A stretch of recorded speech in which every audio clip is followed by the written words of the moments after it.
My story didn't happen overnight. It's true that every key holds a memory for me, just like every stone in place in Syria. But my advice to every young man and woman who wants to succeed is to turn your dream into a goal. How? When you turn your dream into a goal, you'll work towards that goal and get closer to achieving it. I still remember the day Dubai came on TV, and I said, "I'm coming." And my mother said, "May Allah grant your wish, my son." And I told her, "Allah willing, I'll bring you there and make that dream come true." But only after a lot of hard work. When I arrived in Dubai, I only spoke Arabic. It's true I learned English, but everything I learned vanished in an instant. And that's when I told you, all the doors to success closed for a moment.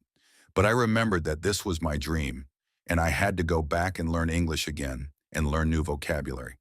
I still have my vocabulary book and conversation practice videos. Then I started seeing others whose works and designs were better than mine and whose living conditions were better than mine. I decided to learn everything they knew by any means necessary. I started to understand what an idea meant and what the importance of the idea for the design or the story you want to tell. Little by little, I climbed the career ladder until one day I felt I needed a job that would make me recognizable. And indeed, after I got married, my responsibilities increased, and so did my parents' prayers for my success, because they knew the weight of the responsibilities that had grown on me. One day I received a request to design a logo for Abu Dhabi Duty Free. Back then, we had a joke in the team that we just press the logo key on the keyboard and create a masterpiece logo, something Abu Dhabi Airports company never asked the company for. But I saw this as my opportunity, the project of a lifetime, so I started searching for ideas. Suddenly, I found a picture and asked the project manager to inquire if it was actually a picture of the new Abu Dhabi airport. As you know, with projects like this, they usually keep any images under wraps, and it turned out to have somehow been leaked online. I based my idea on the picture of the building, but it turned out that this project, what started as a simple request, transformed into a 2 million dirham project to design with full identity rebranding for Abu Dhabi Duty Free. They gave me the opportunity to complete the entire identity, as the logo was my design and approved by Abu Dhabi Airports. Success began to materialize gradually. This identity won the Transform Global Brand Rebranding Award, second place, silver. That's when I started to see my dream come true, and I knew I had to prove that my future work had to be on par with this project. Anyone who might ask why Dua Abazid won this award will know that I received many offers from companies where I had previous colleagues.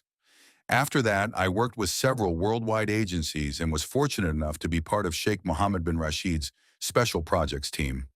I was responsible for the designs for launching major projects in Dubai, and I continued working there until I reached the position of creative director.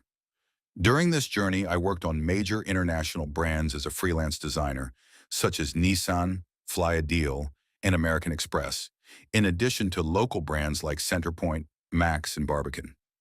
I worked with Vimto Lipton, local banks, and real estate companies like Emaar and other large companies in the UAE. Honestly, after that, I started thinking about starting my own business and becoming more selective about projects and clients. The idea for division branding and social media began to take shape. My thinking was that since I was able to build brands from scratch and had created many successful advertising campaigns for well-known brands, I could do something similar for my clients. Then when the world shut down due to COVID-19, there was no work or income. The world practically shut down, and my obligations increased. I started borrowing from friends, and my debts reached 280,000 dirhams.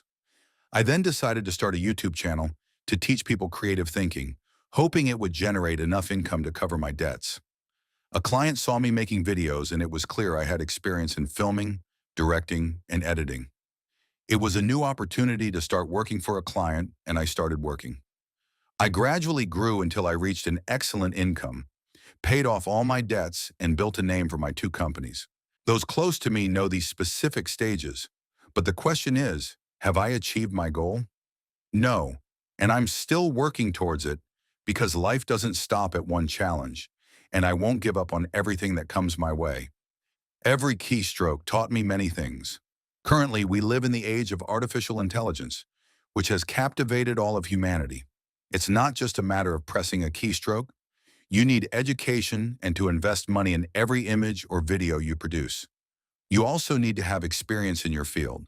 But the human mind remains the true creator behind all AI tools. The artist, with their tools, not the tool itself, is what creates creativity. This is my story in short, and soon I will return to Syria to build a new story and new memories.